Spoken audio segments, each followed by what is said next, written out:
নমস্কাৰ আপোনালোকে চাবলৈ আৰম্ভ কৰিছে ঈশান নিউজ আৰু এই মুহূৰ্তত আমি উপস্থিত আছো বৰপেটা জিলাৰ জাপৰা গাঁৱৰ ৯ নম্বৰ ৱাৰ্ডত উপস্থিত আছো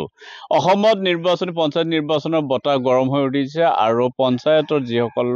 ব্যক্তিয়ে প্ৰাৰ্থিত্ব আগবঢ়াইছে কেণ্ডিডেট সকলে ইতিমধ্যে পদলিয়ে ৰাইজৰ চোতালে কেণ্ডিডেট আমি দেখিছো যে এই ওয়াৰ্ডৰ কিছু সংখ্যক লোক ইয়াত আছে ইয়াৰ মাজত এগৰাকী প্ৰাৰ্থীও আছে প্ৰাৰ্থীগৰাকী ৯ নম্বৰ ওয়াৰ্ডত কি কাৰণত আহিছে ৰাইজৰ লগত কি মত বিনিময় কৰিলে আমি জানিবলৈ যত্ন কৰিম তেওঁ হৈছে এগৰাকী নিৰ্দলীয় প্ৰাৰ্থী জেনিফাৰ আল হাসিনা বেগমে ৰাইজৰ লগত কি কথা পাতিলে আৰু তেওঁ জনিয়া গাঁও পঞ্চায়তৰ কাউন্সিলৰ পদৰ নিৰ্দলীয় প্ৰাৰ্থী হিচাপে আৰু এইবাৰ এটা ভাল খবৰ যে চৰকাৰে ওয়াৰ্ড মেম্বাৰৰ ক্ষেত্ৰত ইলেকশন কমিশনাৰে এইবাৰ কোনো দলীয় প্ৰতীক ৰখা নাই দলীয় প্ৰতীক নৰখাৰ কাৰণে এইবাৰ আসলতে ৰাইজক দেখা গৈছে তেওঁলোকে নিৰ্দলীয়মুখী হৈছে আৰু নিৰ্দলীয়ভাৱে ইলেকশন খেলাৰ কাৰণে ৰাইজে কিন্তু নিৰ্দলীয় প্ৰাৰ্থীসকলক আকোৱালি লৈছে গতিকে আমি জানিবলৈ যত্ন কৰিম যে ৯ নম্বৰ ওয়াৰ্ডৰ জেনিফাৰ আল হাসিনা বেগমে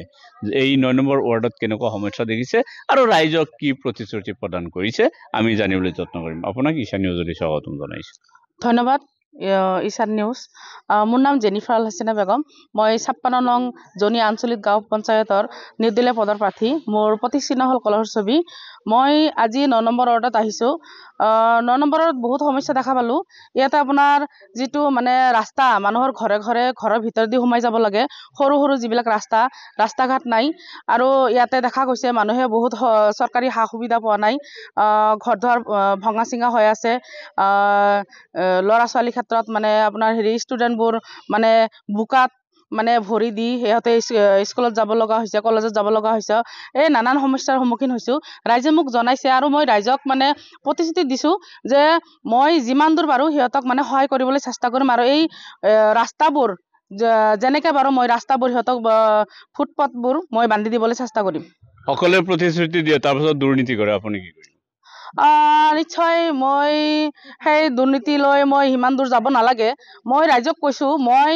ৰাইজে মোক জিকাই আৰু এইটো ভাগ্যৰ কথা ভোটটো দিব লাগে ভাগ্যটো আছে জিকালাও নিজিকালাও মই মানে ইহঁতক প্ৰতিশ্ৰুতি দিছো ৰাস্তা যিমান দূৰ মই পাৰো মই পাৰ্সোনেলি অফিচলৈ মই এনেও মানে মোৰ অফিচত মই থাকো মই এক্টিভ আছো অফিচিয়েলি তো মই যিমান দূৰ পাৰো সিহঁতক মানে সহায় কৰিবলৈ চেষ্টা কৰিম আগত সামাজিক কাম কি কৰিছে সোশ্যাল এক্টিভিটিজ কি আছে মই প্ৰাইভেট সেক্টৰত জব কৰিছো এছডিএমত চাকৰি কৰিছো এনজিঅত আছো মই বিভিন্ন স্কুল কলেজত জব কৰিছো মই ল'ৰা ছোৱালীক ট্ৰেইনিং কৰাইছো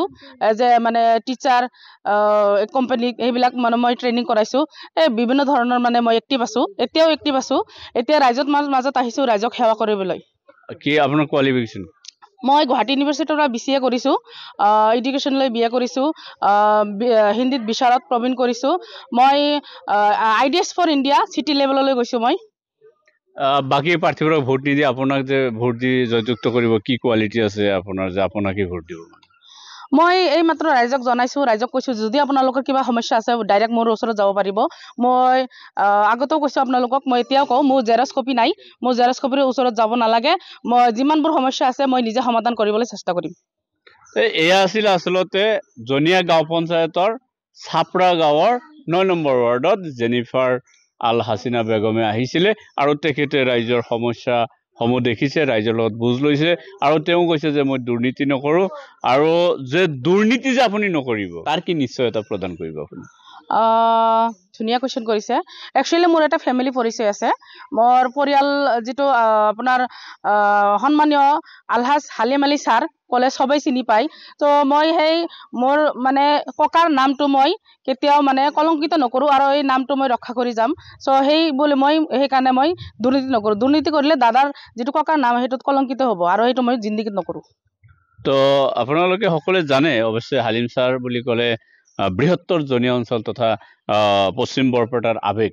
হালিম স্যাৰ আমাৰ মাজত নাই তেখেত মৰহুম হালিম স্যাৰ তেখেতে আল্লাহ ব্যস্তবাসী কৰক কিন্তু হালিম স্যাৰৰ এটা নাম আছে আৰু হালিম স্যাৰৰ নামটো তেওঁ ডুবাব বিচৰা নাই দুৰ্নীতি কৰি এই প্ৰতিশ্ৰুতি কিন্তু দিছে আসলতে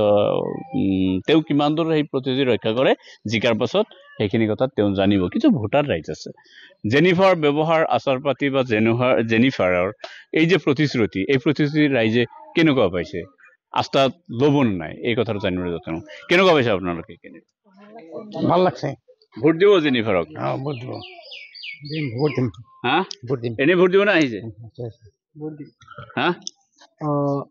আসসালামু আলাইকুম এই চেগতে মই ইছান নিউজক ধন্যবাদ জনাইছো আমাৰ যোনটো কেণ্ডিডেট আহিছে জেনিফাৰ আল হাছান ভাল লাগিছে কথা পাতিলো আমাক আশ্বাস দিছে আমাৰ সমস্যাবিলাক সমাধান কৰিবলৈ যিমানখিনি পাৰে তেওঁ যত্ন কৰিব তাৰ চেগতে মই এইখিনিও ক'ব বিচাৰো বহুত মানে ইয়াৰ আগতে বহুত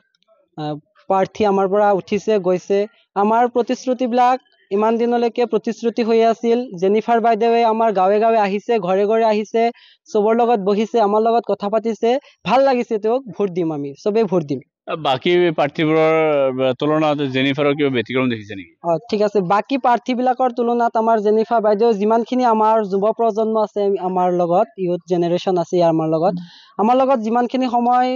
বাইদেৱে অতিবাহিত কৰিলে যিমানখিনি সময় আমাক দিলে কথা তেওঁৰ কাম কাজৰ বাকপটুতা দেখি আমি নথৈ আনন্দিত হৈছো ভোট দিম বুলি আশা এটা মনত বান্ধি লৈছো ইতিমধ্যে আপোনালোকে কি ক'ব আপোনালোকে ভোট দিব নে জেনিফাৰক ভালে আছে ভালে আছে ভোট দিম ভোট দিম দিম ইনশাল্লাহ ভোট দিম ভোট দিম ইনশাল্লাহ এতিয়া আচলতে জেনিফাৰৰ কিন্তু জয় জয় মই হৈ আছে বুলি ক'ব লাগিব জেনিফাৰক সকলোৱে ভোট দিয়ে আপোনালোকে আমিতো সদায় আছো বাইদেউৰ লগতে মই ভোট দিব ভোট দিম আৰু আমাৰ আৰু ইচ্ছা আছে আমাৰ লগে বাইদেউক জিতাম বুলি এইটো আশা ৰাখিছো আচলতে দলীয় প্ৰাৰ্থী লাগে যোগ্য প্ৰাৰ্থী লাগে না মোৰ আসলে যোগ্য প্ৰাৰ্থী লাগে মই যোগ্য হিচাপে বাছি লৈছো এইটো পঞ্চায়তৰ দলীয় কোনো কাম নাই কথা নাই নেকি না দলীয় এটা কাম নাই আৰু আমি এইটো যোগ্য বুলি ভাবিছো যে না ইয়াৰ কোনো কাম কৰিব পাৰিব সেইকাৰণে মই এইটো বাছি লৈছো তো এই আছিলে জনিয়া গাঁও পঞ্চায়তৰ অন্তৰ্গত চাপৰা গাঁৱৰ ৯ নম্বৰ ৱাৰ্ডৰ কিছু সংখ্যক ভোটাৰ তেওঁলোকে কৈছে দলমত নিৰ্বিশেষে আমাক যোগ্য প্ৰাৰ্থী লাগে কি ক'ব কেণ্ডিডেটটো আমাৰ ইয়াত আহিছে আৰু আমাৰ ইয়াত মানে কি আহিছে নিশ্চয় কেণ্ডিডেটটো জিতব বুলি আশা আছে আমাৰ নিৰ্দলীয় হিচাপে ই মানে বহুত আগবঢ়া আছে বৰ্তমান